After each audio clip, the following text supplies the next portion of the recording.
covering local news that matters. This is CBS 17 News This Morning. We're glad to have you waking up with us here on CBS 17 News This Morning. I'm Beairshelle Edmé. And I'm Justin Quesinberry. Glad you could start your day with us. And I started the day with a little bit of snow on the top of my car. Strange sight this time in April, but we know that can happen in central North Carolina. Heard the shots. It was 3, like bang, bang, bang. Now on CBS 17, a scary day in a Raleigh neighborhood as police investigate a triple shooting that sent a boy to the hospital. We'll tell you what we're learning about that shooting and the people involved. But before we get to that story, we do have to get to some breaking news that we've been covering throughout the morning for you. Fayetteville police want to know more about what led to a man getting shot overnight. They say that victim was found in a car at the corner of Cliffdale Road and Riley Road. He was taken to a hospital in critical condition. Anyone with information is asked to call Fayetteville Police or Crime Stoppers. Also overnight, Nidale police responding to a pair of shootings. Authorities investigating after an armed robbery at the NNA Food Mart on South First Avenue. Police believe the suspect and store owner may have shot at each other, but the suspect got away. Officers were called also to a drive-by on Delta Riverway. A man was shot in the back and taken to the hospital. Authorities are still investigating if the shootings are connected. One of 3 people injured in a Saturday morning shooting in Raleigh now faces charges. This is a story that we brought you as breaking news yesterday morning. Officers were called to a home on Brenton's Cottage Street, just off of Buffalo Road. They say DeAndre Kearney was dead when they got there. Officers also found that Willie Richardson and a young boy were shot. They went to a hospital for treatment. Police charged Richardson with armed robbery and other crimes. Just as the French and British aircraft were accompanied by their own fighters. There you hear the Department of Defense talking about last night's airstrikes in Syria. They say that those strikes crippled and degraded Syria's chemical weapons program.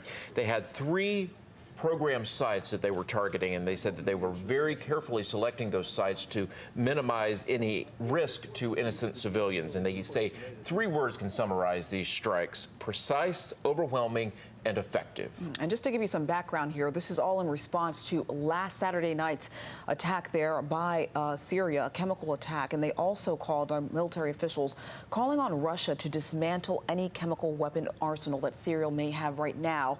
The last thing that we also want to talk about is they asked about casualties. They said as of right now, they're not aware of any civilian casualties from the attack that we launched alongside the UK and France yesterday. The other thing, President Trump also weighing in on this, saying mission accomplished. And of course, we'll continue to follow this. You can bet all day on CBS17.com. But we do want to turn to the weather right now and meteorologist Kristin Ketchell. Hey, Justin and Beairshelle. Good morning, everyone. Overall, this is a nice looking forecast as we wrap up the month of January. Next Saturday, the last Saturday of the month. So we're really working our way right through winter here, and we finally get a break from the cold temperatures and the snow. Definitely a nice change. I hadn't realized that. We're just a week away from the end of the month. A week away from the end of the month. February right around the corner. Unbelievable. All right. And probably more winter weather at some point. So enjoy this. Potentially. It is still winter after all, so enjoy those 50s and 60s. A lot of heavy news this morning, but we do like to share the feel-good stories with you as well. And we are finally learning who won that historic $533 million lottery jackpot. That's a lot of money, and as Nikki Batiste reports, he's sharing his plans for it. Now, the box, of course, is very fancy, too. It's decorated with crystals. You just couldn't have a normal box. I mean, for if that. you're getting chocolate that expensive and you give it to me in a regular box, I have a lot of questions. The fact that you think I might give you something like that, you got another thing coming. Why not? All right, CBS, we're going to debate that for a little while, but CBS 17, we're coming right back. Well, that's a weather upset, I suppose. Yeah. Now to a different kind.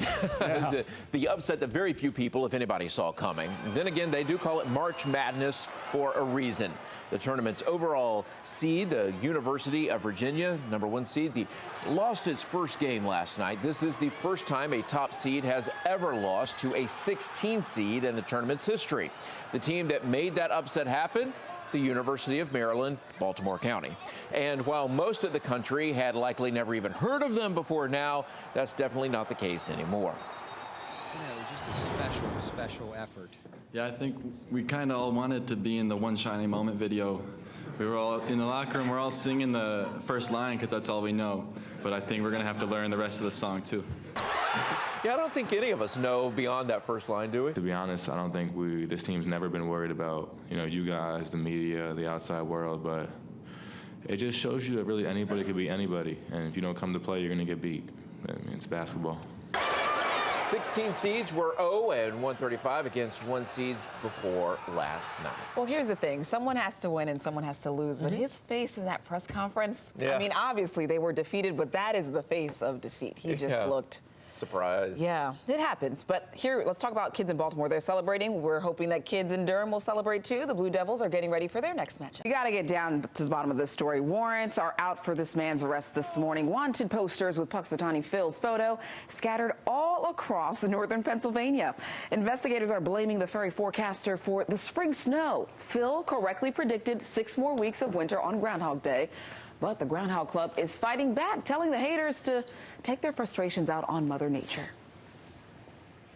Probably a misunderstanding on their part, because like I said, Phil is the messenger, but he does not actually create the weather. He's ready for spring too, I would say. He's getting pretty feisty at this point. He's definitely done hibernating, I can tell you that. Phil is now being monitored 24/7 until all those charges are dropped. And you know what? I want freedom for Phil. I want freedom for us, too. So when is spring coming? Hashtag free Phil, right? That's right. Well, you know, Bill Ray last weekend was trying to put all this off on Phil. He's an easy scapegoat. He's an easy one to blame. And then we don't have to take the heat for it. Escape groundhog. Escape groundhog, exactly. I do have some good news about spring weather in the forecast. What is that? There is some. Okay. It's going to hold off until a little bit longer, though. We're going to deal with some rain and some snow as we head through tonight and tomorrow. The days of paper maps are over. Did you ever use one? Oh, absolutely. Yeah? Did you? Yes, I've used them. I'm not good at directions, though. So either way, whether it's the map on the paper or the phone, it's still not good. But most of us, that's what we're using. We're using our phones or an actual physical GPS device. It's so handy. We always have it right there with us, but there is some growing concern about where navigation apps sometimes tell us to go. Carter Evans reports from Los Angeles, where people in one neighborhood say Waze, that's the app, is creating dangerous diversion. Right now, we have to head back out to downtown Raleigh. That is where all the action is happening this morning as we just wrap. Well, we're not wrapping up. At least we know a couple of the elite runners have wrapped up the race, but many others still running this morning. Yeah, this is a big event. The earliest finishers in the Rock and Roll Half Marathon started crossing the finish line about an hour after they started. CBS 17's Derek Lewis is in downtown Raleigh for us right now. Derek, how are things looking right now?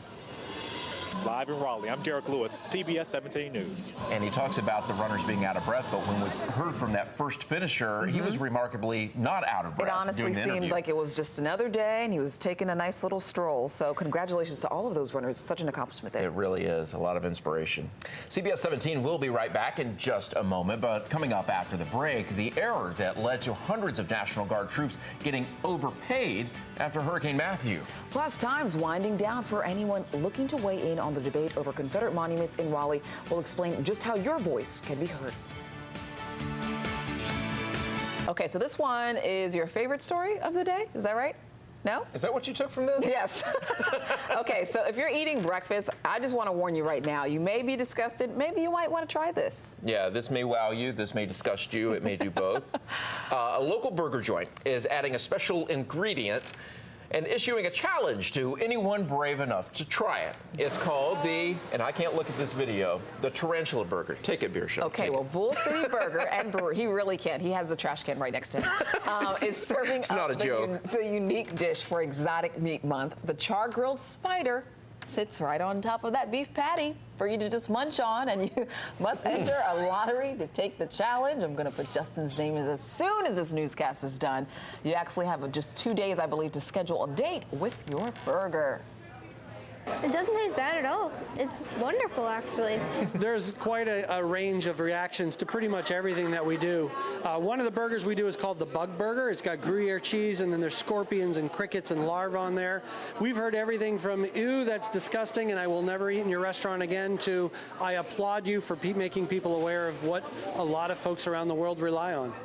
Well, that's an interesting perspective there. Well, anyone who can eat the whole burger will get a limited edition Tarantula Challenge t-shirt and, of course, bragging rights. I cannot wait for Justin to go try this lovely cuisine because I know you're going to look good in that t-shirt. Well, it is eye-opening, and kudos for their creativity and for the brave people eating it. Just not for us. Right.